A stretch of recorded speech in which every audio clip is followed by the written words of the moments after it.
آپ کی خدمت میں قرآن کریم پارہ نمبر 30 صورت نمبر 93 صورت والضحیٰ کی 11 آیتوں پر مشتمل صورت ہے۔ میں اس صورت کا خلاصہ اس صورت میں بتائے گئے احکامات آپ کی خدمت میں رکھنا چاہوں گا۔ اس صورت کا مقام اور مرتبہ تو 11 نمبر پہ نازل ہونے والوں کا نمبر ہے اور اس کی آیات بھی 11 ہیں۔ اس کا لطیفہ علمی یہ ہے کہ نمبر بھی 11 ہے اور آیتیں بھی 11 ہیں۔ اس آیت کریمہ میں ان آیات کریمہ میں اللہ پاک کیا ارشاد فرماتے ہیں، میں پہلے اس کا ترجمہ اور پھر تھوڑی سی تفصیل آپ کی خدمت میں رکھوں گا۔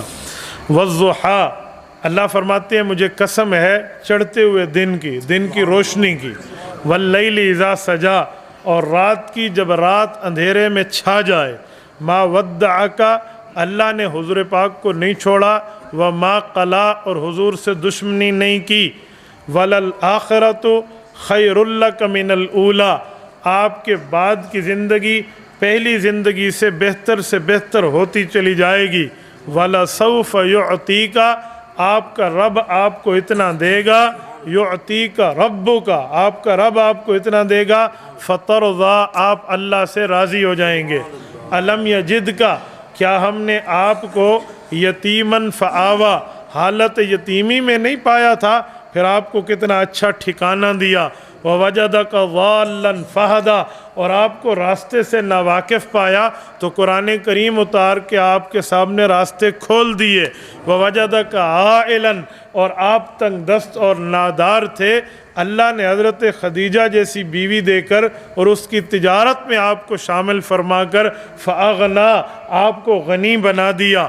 فَأَمَّا الْيَتِيمَ، اب اگر آپ کے پاس یتیم آئے، فَلَا تَقْهَرْ، آپ اسے جھڑکیں نہیں، وَأَمَّا السَّائِلَ، اور اگر کوئی پوچھنے والا، مانگنے والا، سوال کرنے والا سائل آئے، فَلَا تَنْهَرْ، آپ اس پر غصہ مت کیجئے، وَأَمَّا بِنِعْمَةِ رَبِّكَ فَحَدِّثْ، اور اللہ نے جو آپ پر نعمتیں، انعامات کی بارشیں کی ہیں اسے لوگوں کو بتاتے چلے جائیے۔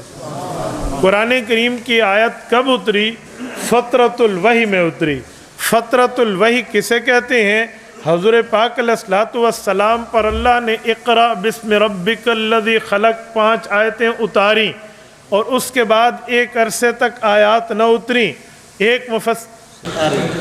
یہ آیت اس وقت اتری جب فترۃ الوحی کا دور تھا۔ فترۃ الوحی کا ایک مطلب اقرأ کے بعد کچھ عرصہ آیات نہ اتری، اور ایک معنی یہ ہے کہ جب حضور پاک علیہ السلام پر یہ آیت اتری وَأَنذِرْ عَشِيرَتَكَ الْأَقْرَبِينَ، کہ جب آپ کو اللہ آپ کو اس حکم کا پابند بنا رہا ہے، آپ اپنے رشتہ داروں کو، خاندان والوں کو، فیملی ممبرز کو آپ اللہ کے دین کو سمجھائیں اور جہنم سے ڈرائیں۔ اس کے بعد کچھ عرصہ وحی بند ہو گئی، بعض حضرات کہتے ہیں 3 سال، اور ایک قول 1 سال کا بھی ہے، یعنی ایک عرصہ وحی نہ آئی۔ جب اللہ کی طرف سے نئی وحی نہ آئی تو حضور پاک علیہ الصلوۃ والسلام کے متعلق مکہ میں چند باتیں، غلط فہمیوں نے جنم لیا۔ ایک غلط فہمی ان میں، ایک عورت نے اللہ کے رسول کے منہ مبارک میں یہ بات کر دی کہ آپ سے تو آپ کا پروردگار ناراض ہے، اگر آپ سے آپ کا رب راضی ہوتا، آپ سے آپ کا اللہ خوش ہوتا تو آپ پر وحی اترتی، احکامات آتے۔ آج کل تو آپ ہمیں احکامات نہیں سناتے۔ اس عورت نے محبت پہ نہیں کہا تھا، حضور پاک سے پیار اور محبت پہ نہیں کہا تھا، بلکہ یہ عورت مشرکہ تھی اور اس کے بتوں کی نفی اللہ کے رسول فرماتے تھے، اور حضور علیہ السلام یہ بتاتے کہ یہ بت جو ہیں نہ یہ سننے والے ہیں نہ دیکھنے کی طاقت رکھتے ہیں، جب اپنے اوپر آئی ہوئی بٹھائی ہوئی مکھی کو نہیں اڑا سکتے تو تمہارے اوپر آئے ہوئے مشکلات کو نہیں ہٹا سکتے۔ حضور بتوں کی نفی فرماتے، معبودان باطلہ کو غلط کہتے، تو ان کو درمیان میں حضور پاک علیہ السلام زیر بحث لا کر ان کے عقیدے صاف کرتے۔ اب اس عورت نے دیکھا اتنے عرصے سے کوئی بتوں کی ٹھکائی نہیں ہوئی، کوئی نیا حکم نہیں آیا، تو اس نے اس بغض کے اظہار کے لیے حضور علیہ السلام کی خدمت میں یہ بات کی کہ آپ سے آپ کا رب ناراض ہے۔ میں تو بڑے اچھے لفظوں میں کہہ رہا ہوں، اس عورت کے لفظ خطرناک تھے۔ اس نے کہا تھا ان شیطانک قد کرنک، آپ کے شیطان نے تجھے چھوڑ دیا ہے، یہ اس نے گستاخی کی تھی۔ تو اس کے بعد اللہ نے وحی اتاری اور یہ 11ویں نمبر کی صورت 11 آیات پر مشتمل رب العزت نے نازل فرما کر ان کو جواب دیا۔ بات کیا؟ والضحیٰ، دن کی روشنی کی بات کی، پھر رات کی تاریکی کی بات کی۔ دو باتیں، اگر دن کی روشنی سے مراد دن کی روشنی ہی ہو جیسے واضح ہے تو اس سے ایک بات سمجھ آتی ہے کہ اب طلوع ہونے لگا ہے سورج، اب روشنی چڑھے گی تو شرک اور کفر کا اندھیرا ختم ہو جائے گا۔ اور جب رات کی بات کی، رات سے مراد رات ہو تو مفسرین لکھتے ہیں اس سے مراد یہ ہے کہ جب رات آتی ہے تو اس کے بعد پھر دن ضرور آتا ہے۔ اگر وہی کچھ عرصہ منقطع ہو بھی گئی ہے، وہی کچھ عرصہ اللہ کی حکمت بالغہ کے تحت اللہ کی حکمت کے مطابق بند بھی ہو گئی ہے تو اس پر دل چھوٹا نہیں کرنا چاہیے۔ جو رب نے رسول اللہ کو نمائندہ بنایا ہے وہ نمائندہ سچا ہے۔ ایک تفسیر اور بھی ہے، کہتے ہیں والضحیٰ سے مراد رسول اللہ کا چہرہ مبارک ہے، اور واللیل اذا سجا سے مراد رسول اللہ کی زلفیں ہیں۔ دن کی روشنی رسول اللہ کے چہرہ فرمایا گیا، رات کی تاریکی کو حضور پاک علیہ السلام کی زلفوں کی قسم فرمائی گئی۔ رسول اللہ کے چہرے کی بات کیوں ہے میرے دوستو؟ حضور پاک علیہ السلام کا چہرہ انور وہ چہرہ انور ہے جو رسول اللہ کے چہروں سے پہلے جو حضور کے آباء و اجداد ہیں، ان میں جو رسول اللہ صلی اللہ علیہ وسلم کی نسل کے بڑے ہیں، ان میں جو نور محمدی ان کی پشت میں رکھا گیا تھا، وہ نسل در نسل آباء و اجداد سے ہوتے ہوئے حضرت عبداللہ حضور کے والد کی پشت مبارک میں آیا، وہاں سے رسول اللہ صلی اللہ علیہ وسلم والدہ کی پیٹ میں آئے۔ تو یہ جو حضور پاک کے چہرے کا نور تھا یہ خاص طرح پہ بنایا گیا تھا۔ حضرت امام مولانا ادریس کاندلوی رحمہ اللہ نے سیرت المصطفیٰ میں لکھا ہے، امام سہیلی نے روض الانف سیرت کی کتاب میں لکھا ہے، وہ فرماتے ہیں حضور پاک علیہ السلام کے آباء و اجداد میں ایک ایک باپ دادے مشہور کو ذکر کر کے کہتے ہیں کہ ان کے چہروں میں حضور پاک کی پیدائش سے قبل ایک روب محمدی، نور محمدی، عصر محمدی، نبوت کا فیض محمدی ان کے چہروں اور ان کے ماتھوں میں چمک رہا ہوتا۔ اگر سامنے دشمن بھی دیکھتا وہ احترام پہ مجبور ہو جاتا۔ میں پوری بات تو نہیں کرتا، آپ کے سامنے صرف دو باتیں کرتا ہوں۔ ایک حضرت عبداللہ حضور کے والد، ایک حضرت عبد المطلب شیبۃ الحمد حضور پاک کے دادا۔ حضور کے دادا کا اصل نام شیبۃ الحمد ہے، عبد المطلب ان کا لقب پڑا مشہور ہوا لیکن نام شیبۃ الحمد ہے۔ شیبہ کہتے ہیں سفید کو، حمد کہتے ہیں خوبصورت کو۔ جب یہ پیدا ہوئے تھے امام سہیلی نے لکھا ہے ان کے ماتھے میں یہ جو تھوڑا سا سیندھ کٹے ہیں، یہ چوٹی کے بالوں کی جگہ جو تھی یہ تھوڑی سی سفید تھی۔ تو بچوں میں یہاں تھوڑی سفیدی ہو باقی بال کالے ہوں تو بھدے لگتے ہیں، برے لگتے ہیں، لیکن انہیں خوبصورت لگتے تھے۔ تو شیبہ شیبۃ الحمد بن گیا کہ وہ سفید بالوں والا بچہ جو خوبصورت نظر آتا ہے۔ ان کے چہرے پر جو روب محمدی تھا وہ کیسا تھا صلی اللہ علیہ وسلم؟ کہتے ہیں وہ اس طرح تھا کہ جب ابرہہ آیا، حضور پاک علیہ السلام کی پیدائش سے ایک عرصہ پہلے ابرہہ آیا اور اس نے آ کر خانہ کعبہ کو گرانا چاہا، خانہ کعبہ پر ہاتھیوں کے ذریعے حملہ کیا۔ تو ابھی یہ مکہ المکرمہ نہیں آیا تھا، ایک جگہ مکہ کے مضافات میں رک گیا، وادی محصر ہے، آپ وہاں جا کر دیکھیں جہاں ان پر عذاب آیا۔ الم تر کیف فعل ربک باصحاب الفیل میں اللہ نے اس واقعے کو بیان فرمایا ہے۔ تو جب یہ وہاں تھا تو اس نے پوچھا اس کعبہ کا انتظام اور انصرام کون سنبھالتا ہے؟ بتایا گیا کہ عبد المطلب ہے۔ عبد المطلب حضور پاک کے دادا کا لقب ہے۔ یہ عبد المطلب کیوں تھا اس پر بھی ایک تفصیل ہے، لیکن میں جو بات کرنے لگا ہوں آپ اس پہ توجہ رکھنا۔ انہوں نے کہا عبد المطلب کا کوئی کاروبار ہے؟ ابرہہ کو بتایا گیا یہ کاروبار کیا، وہ تو متولی ہیں، ویسے ان کے اونٹ بہت زیادہ ہیں۔ اس نے کہا ان کے اونٹ کہاں ہیں؟ کہا فلاں چراگاہ میں ٹھہرے ہیں۔ انہوں نے کہا جی پکڑ لو۔ 200 اونٹ حضور پاک کے دادا کے اس نے اغوا کر کے غصب کر لیے۔ جب حضرت عبداللہ کو پتہ چلا، معاملات تو پتہ تھے کہ حملے کے لیے آیا ہے، اب پہلے تو یہ اللہ کے گھر کا دشمن، اب یہاں اللہ کے گھر کے متولیوں کے مال کا دشمن، تو حضرت عبداللہ اس کے پاس تشریف لے گئے۔ ابرہہ اپنی وہ روب اور تکبر میں اپنے تخت پر بیٹھا ہوا تھا۔ جب حضرت عبداللہ گئے نا بات کرنے کے لیے تو جب اس کے دربار میں سامنے پہنچے تو حضرت امام مولانا ادریس کاندھلوی رحمہ اللہ لکھتے ہیں کہ یہ رسول اللہ کے دادے کے چہرے کو دیکھ کر اتنا پریشان ہو گیا اس فیض محمدی صلی اللہ علیہ وسلم کے نور کی برکت سے اور اس رعب اور دبدبہ سے، اس نے سوچا اپنے ساتھ بٹھاؤں اسے تو میرا دبدبہ جاتا ہے، میں کیا کروں؟ فوراً جلدی میں کوئی فیصلہ نہ کر پایا، آخر یہی ہوا، یہ اٹھا، اس نے استقبال کیا اور زمین پہ خود بھی بیٹھا اور انہیں بٹھا کر معاملہ طے کر لیا۔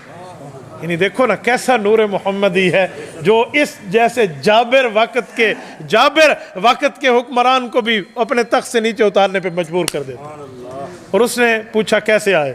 کہا جی میں اپنے اونٹوں کی بات کرنے آیا۔ اس نے طنز میں کہا آپ کو اپنے اونٹوں کی فکر ہے، اپنے کعبے کی فکر نہیں ہے جس کے متولی بنے ہوئے ہیں؟ تو اس نے سمجھا میں نے بڑا کوئی 30 مار خانی کے طور پہ بڑا فائر کر دیا ہے اور بڑا ڈائلاگ مارا ہے اور بڑی بات کی ہے۔ تو حضرت عبداللہ کے والد حضرت عبد المطلب حضور کے دادا جان نے ایک تاریخی جملہ فرمایا، جسے کہتے ہیں نا گولڈن چین، ایک سنہری الفاظ فرمایا ہر بندے کو اپنے مال کی فکر ہوتی ہے۔ انا رب الابل، میں اونٹوں کا مالک ہوں، میں اپنے اونٹوں کی بات کرنے آیا ہوں۔ وَلِلْبَيْتِ رَبُّهُ سَيَمْنَعُهُ، تو جا کعبے کے پاس، کعبے کا مالک تیرے ساتھ نمٹ لے گا۔ انا رب الابل، اس بات پہ اس نے 200 اونٹ چھوڑ دی۔ ایک نمبر 2، حضور علیہ السلام کے آباء و اجداد میں حضور کے والد محترم، ان کے چہرے پر بھی ایسا نور تھا کہ اس کو بھی بڑے بڑے لوگ اور جو کتب اس زمانے میں پڑھے ہوتے اگر ملاقات ہو جاتی تو حضرت عبداللہ سے باتیں کرنا شروع کر دیتے۔ حالانکہ حضرت عبداللہ حضور علیہ السلام کے والد کی وفات 18 سال کی عمر میں ہے، 18 سال میں، 17 سال کی عمر میں ان کی شادی ہے۔ ہوا یہ کہ اپنے والد کے ساتھ یہ شادی کی بارات کے لیے یہ باپ اور بیٹا 2 بندے مکہ مکرمہ سے چل کر پہنچے ہیں مدینہ طیبہ۔ حضور علیہ السلام کی اماں جان مدنی ہیں تو یہاں لائے گئے۔ راستے میں ایک جگہ تھی جہاں لوگ رکا کرتے تھے، اس قسم کی جیسے کہتے ہیں نا کوئی جو پرانے زمانے میں ہوتی تھی کہ یہاں کچھ عرصہ سراں ہوتی تھی، یہاں کچھ ٹھہریں، کچھ کھائیں پئیں مسافروں کے لیے۔ تو ایک سرائے تھا، ایک عورت نے بالا خانہ بنایا ہوا تھا، نیچے والی منزل پر وہ سرائے بنائی ہوئی تھی اور اوپر کی منزل پہ خود رہتی، اور وہ تورات انجیل کی عالمہ تھی، یہودیہ مذہب سے وابستہ تھی۔ اس نے جب اس باپ بیٹے کو گزرتے دیکھا نا تو نیچے اتر آئی اور اپنے خادموں کو بیٹھ کے کہا کہ اس بچے کو، یعنی جو ساتھ باپ کے چل، اسے ذرا میری طرف متوجہ کریں، میں کچھ کہنا چاہتی ہوں۔ باتیں چلیں تو اس نے اپنی طرف ان کو دعوت دی، مائل کرنا چاہا۔ حضرت عبداللہ نے فرمایا ان الکریم یحمل عرضہ و دینہ، ان الکریم یحمل عرضہ و دینہ، کہ جو عزت دار ہوتا ہے نا وہ اپنی عزت کا دفاع بھی کرتا ہے، اپنے مال کا دفاع بھی کرتا ہے۔ یہ برائی کی توقع مجھ سے نہ رکھ، کوئی اور بات ہے تو کر لے، اسے کچھ اور بات کرنی نہیں تھی۔ حضرت عبداللہ اس سے دامن بچا کے چل پڑے، مدینہ طیبہ گئے۔ حضرت آمنہ بنت وہب رضی اللہ تعالی عنہ، حضور علیہ السلام کی امی جان، شادی ہوئی ہے، کچھ دن گزارے ہیں، اس کے بعد یہ واپس لوٹ آئے۔ پیچھے میکے والے یعنی حضرت آمنہ کے میکے والے یعنی حضرت عبداللہ کے سسرال، ان کی ذمہ داری تھی کچھ دنوں بعد انہوں نے اپنی بہن حضرت عبداللہ کی دلہن کو مکہ المکرمہ پہنچا دینا ہے۔ تو یہ باپ کے ساتھ واپس آئے۔ جب یہ واپس آ رہے تھے تو اسی بالا خانے پہ پھر روکے، وہ عورت پھر اتری۔ حضرت عبداللہ نے دل میں سوچا مصیبت پھر آ گئی۔ اب وہ آئی تو اس نے یہ بات نہیں کرنی تھی، اب اس نے بالکل فیس ٹو فیس ہو کر کہا عبداللہ میں آپ سے ڈرنا نہیں، میں آپ سے وہ بات نہیں کرنے آئی جو کر رہی تھی پہلے۔ ان کا تجسس بڑھا کہ اب کیا مسئلہ ہے۔ اس نے کہا اب مجھے آپ سے تعلق نہیں رکھنا، اب مجھے آپ سے شادی نہیں کرنی۔ کا وجہ کہ جب تم جا رہے تھے تیرے چہرے پر ایسا روب اور دبدبہ اور ایسا فیض نظر آ رہا تھا جو میری کتابوں کے مطابق ایک بہت بڑی شان والا تھا۔ میں چاہتی تھی میں اس فیض کی حاملہ بن جاؤں، اسے اٹھا لوں، لیکن اب آپ کے ماتھے پر وہ مجھے نظر نہیں آ رہا، تو اب مجھے آپ سے کوئی غرض نہیں ہے۔ یہ رسول اللہ کے چہرے مبارک کی ویلیو، مرتبہ، حیثیت، رتبہ، اسی لیے رب العزت والضحیٰ حضور کے چہرہ انور کی قسم کھائی۔ اور رسول اللہ صلی اللہ علیہ وسلم کے چہرہ انور کی قسم، رسول اللہ صلی اللہ علیہ وسلم کو دیکھنا یہ بہت بڑی بات ہے۔ ایمان لانے کے بعد جب بندہ ایمان لے آتا ہے، ایمان لانے کے بعد رسول اللہ کی موجودگی میں سب سے بڑی نیکی اور ہے، اور آج ایمان لانے کے بعد ہمارے لیے سب سے بڑی نیکی اور ہے۔ آپ کہیں گے کیا؟ اسلام میں مومن مسلمان کے لیے ایمان لانے کے بعد سب سے بڑی نیکی نماز ہے۔ ایسے ہے یا نہیں ہے؟ الصلاۃ معراج المؤمنین ہے نا، رسول اللہ اللہ کے عرش پہ پہنچے، معراج بنی، اور ہم سجدے میں جائیں، ہمارے لیے معراج بنی۔ تو نماز سب سے بڑی نیکی ہے، توجہ رکھنا۔ رسول اللہ صلی اللہ علیہ وسلم کے دور میں نماز یقیناً بڑی نیکی تھی، لیکن نماز اور ایمان کے درمیان ایک اور نیکی بھی موجود تھی جو ایمان کے بعد ہے اور نماز سے پہلے ہے۔ وہ کیا ہے؟ وہ پیغمبر کے چہرہ انور کا دیدار ہے، وہ رسول اللہ کے چہرہ انور کی زیارت ہے، وہ رسول اللہ کے چہرے کو دیکھنا ہے۔ آپ پوچھیں گے وہ نیکی کیسے ہے؟ میرے دوستو، حضرت اماں عائشہ رضی اللہ عنہ فرماتی ہیں، میں چارپائی پر لیٹی ہوئی ہوں، گرمیوں کا زمانہ ہے، ساتھ رحمت دو عالم صلی اللہ علیہ وسلم اپنی چارپائی پہ ہیں، اور میں ستاروں کو دیکھ رہی ہوں۔ کنز العمال میں امام علاء الدین متقی روایت لائے ہیں، فرمایا عائشہ آپ ستاروں کو دیکھ کر کیا سوچ رہی ہو؟ یا رسول اللہ یہ سوچ رہی ہوں کہ اس جیسی نیکیاں اتنی ستاروں کی بقدر بھی کسی کی ہوں گی؟ کہا ہاں، عائشہ ایک خوش قسمت ہے جس کی نیکیاں اس ستاروں سے بھی زیادہ ہیں۔ اماں عائشہ فرماتی ہے میں تھوڑا دیر چپ ہوئی، کیوں؟ مجھے پتا ہے میں بیٹی ابو بکر کی ہوں، ہر موقع پہ صدیق نبی کے ساتھ ہے، وہ خلوت ہو یا جلوت ہو، وہ سفر ہو یا حضر ہو، وہ گرمی ہو یا سردی ہو، وہ مسجد ہو یا کوئی اور معاملہ ہو، وہ امن ہو یا جنگ ہو، میرا والد حضور پاک کے ساتھ ہے۔ واقعی اللہ نے میرے والد کو یہ سعادت، مرتبہ، رتبہ، انعام عطا کیا ہوگا کہ اس کی نیکیاں آسمان کے تاروں سے بڑھ چکی ہوں گی۔ تو حضرت اماں عائشہ نے پوچھا یا رسول اللہ اچھا ایسا خوش قسمت بھی ہے؟ کہ عائشہ پوچھو گے نہیں وہ کون ہے؟ کہ یا رسول اللہ ارشاد فرمائیں، کہ وہ عمر فاروق ہے۔ اماں عائشہ کو جواب خلاف توقع ملا تو خاموشی ہو گئی کہ میں نے تو کچھ اور سوچا، جواب رسالت مآب کی زبان سے کچھ اور آیا۔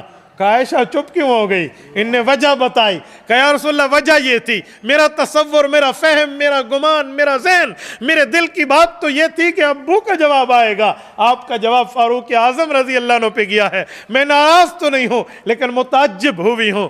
کہا ابو بکر صدیق جو آپ کے ابو ہیں ان کا رتبہ عمر فاروق کی نیکیاں کیا ہے؟ تیرے باپ کی غار ثور کی 3 رات کی نیکیاں حضرت عمر کی پوری زندگی کی نیکیوں سے زیادہ ہے۔ میرے دوستو، ابو بکر نے کوئی غار ثور میں بیٹھ کے تہجدیں تو نہیں پڑھی تھی، صدیق نے کوئی وہاں بیٹھ کے روزے تو نہیں رکھے تھے، صدیق اکبر نے ادھر بیٹھ کر کون سی نیکی کی تھی؟ وہ ایمان لانے کے بعد ایک ہی نیکی ہے کہ رسول اللہ کے چہرے کا دیدار کیا۔ تو حضور کے چہرہ تو اتنا مبارک، اتنا بابرکت، اتنا باسعادت، طیب و طاہر، اطہر و مطہر ہے کہ اس چہرے کو دیکھنے والا، اس چہرے کی زیارت کرنے والا ایمان لانے کے بعد اعلیٰ ترین فرد بن جاتا ہے۔ والضحیٰ، حضور کے چہرے کی قسم، واللیل اذا سجا، حضور علیہ السلام کے بالوں کے لیے، زلفوں کے لیے رسول اللہ صلی اللہ علیہ وسلم نے ہمیشہ بال رکھے ہیں، اپنے بال کٹائے ہیں یا حج کے موقع پہ یا عمرے کے موقع پہ۔ اس کے علاوہ اللہ کے رسول سے بال کٹانا ثابت نہیں ہے، لیکن اس کا یہ مطلب بھی نہیں ہے کہ کوئی بندہ بال کٹاتا ہے تو وہ غلط ہے۔ جی غلط نہیں ہے، یہ بھی سنت تقریری ہے۔ ایک ہوتا ہے سنت عملی جس کو حضور فرمائیں، ایک ہوتا ہے سنت تقریری جو اللہ کے رسول کے سامنے صحابہ کریں اور حضور راضی رہیں۔ حضرت علی المرتضیٰ کی روایت رضی اللہ عنہ سنن نبی داؤد جلد اول کتاب الطہارہ میں موجود ہے، فرمایا کہ میں نے اللہ کے رسول سے سنا، رسول اقدس صلی اللہ علیہ وسلم نے ارشاد فرمایا ان تحت کل شعرۃ جنابہ، فرضی غسل کرنے والوں کا ایک بات سمجھو۔ کہ جی کیا؟ کہ جب غسل کرتے ہو ہر بال کے نیچے جنابت ہوتی ہے، کوئی بال خشک نہیں رہنا چاہیے۔ حضرت علی فرماتے جب اللہ کے رسول سے میں نے یہ سنا، ثم عادیت راسی، ثم عادیت راسی، ثم عادیت راسی، کہ وہ دن اور یہ دن میں نے اپنے سر کو گنجا رکھنا شروع کر دیا۔ حضور علیہ السلام نے منع تو نہیں کیا، اس سے پتہ چلا کوئی بال کٹائے بھی تو وہ غلط نہیں ہے۔ میں نے اس لیے دونوں طرف دلیل دی ہے، کل میرے بیان کے بعد آپ یہ نہ کہنا کہ پتہ نہیں جس نے بال کٹایا وہ غلط ہے۔ حضور علیہ السلام رکھا کرتے تھے، حج کے موقع پہ کٹا دیتے تھے۔ واللیل اذا سجا، حضور علیہ السلام کے بالوں مبارک کی قسم ہے۔ اور میں ایک جملہ کہتا ہوں، رسول اقدس صلی اللہ علیہ وسلم کو رب العزت نے وہ بال عطا فرمائے ہیں، وہ مقام عطا فرمایا ہے، وہ مرتبہ عطا فرمایا ہے جس کا مرتبہ آج تک اس دھرتی پہ آپ کو ویسے نہیں ملے گا۔ رسول اللہ صلی اللہ علیہ وسلم کے منہ مبارک کی زیارت ہوتی ہے۔ اللہ آپ کو خانقاہ سراجیہ لے جائے۔ حضرت خواجہ صاحب کے حضرات کے ہاں غالباً 27 ہے نا، 26 رمضان کو وہاں زیارت کراتے ہیں. تو حضور علیہ السلام کے منہ مبارک بالوں کا تو کیا ویلیو. پیغمبر علیہ الصلوۃ والسلام کے بال، حضور علیہ الصلوۃ والسلام کے ان بالوں کو اللہ نے واللیل اذا سجا سے تشبیہ دے کر فرمائی کہ رات کی تاریکی کی خوبصورتی کیا ہے جو میرے پاک پیغمبر کے سر مبارک کے بالوں. میرے دوستو، یہ دونوں قسمیں اٹھائیں. حضور پاک علیہ الصلوۃ والسلام کی ان چیزوں کی قسمیں کھا کر رب العزت اس مشرکہ عورت کے دعوے کو توڑ رہے ہیں جس نے کہا رسول اللہ سے اللہ ناراض ہو گیا. اور مزید ایک بات سمجھاتا ہوں، توجہ رکھنا. ما ودعک ربک وما قلی، آپ کے رب نے نہ آپ کو چھوڑا ہے نہ آپ سے دشمنی کی ہے. میرے دوستو، کیوں؟ نبی نمائندہ خدا ہوتا ہے اور نمائندہ جس کی نمائندگی کرے اسے چھوڑا نہیں جاتا. حضور علیہ الصلوۃ والسلام کو رب نے فرمایا آپ دل چھوٹا نہ فرمائیں ان کی باتوں کی وجہ سے. نہیں نہیں، نہ آپ کے رب نے آپ کو چھوڑا ہے اور نہ ہی آپ سے ناراض ہوا ہے. ما ودعک ربک وما قلی.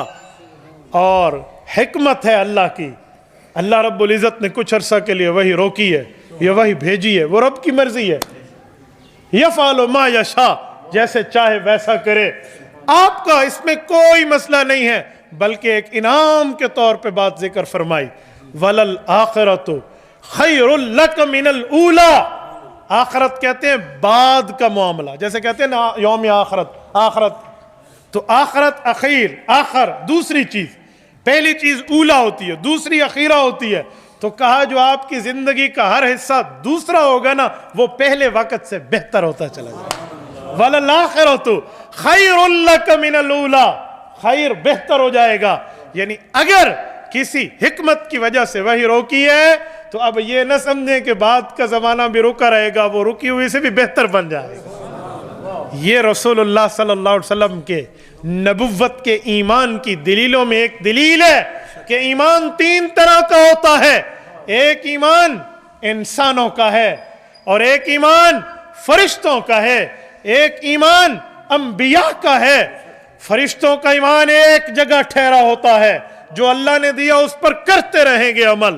اور عوام کا ایمان ہوتا تو ایک جگہ ہے لیکن نیکی کریں گے تو اس کی روشنی بڑھ جائے گی اور اگر گناہ کریں گے تو روشنی کم ہو جائے گی. اسے کہتے ہیں کمی اور زیادتی. لیکن جو انبیاء کرام کا ہے وہ ہمیشہ بڑھتا ہی بڑھتا رہتا ہے. کیوں؟ ایک وقت کے بعد دوسرا وقت، ایک لمحے کے بعد دوسرا لمحہ، ایک معاملے کے بعد دوسرا معاملہ. تو قرآن نے اصول دیا وَلَلْآخِرَةُ خَيْرٌ لَكَ مِنَ الْأُولَى. بعد کے لمحے پہلے لمحوں سے بہتر ہوتے چلے جائیں. یہ بڑھتا رہتا ہے پیغمبر کا ایمان، اس میں کمی نہیں ہوتی، اس میں جو ہے نا کیا کہتے ہیں ٹھہراؤ نہیں ہے.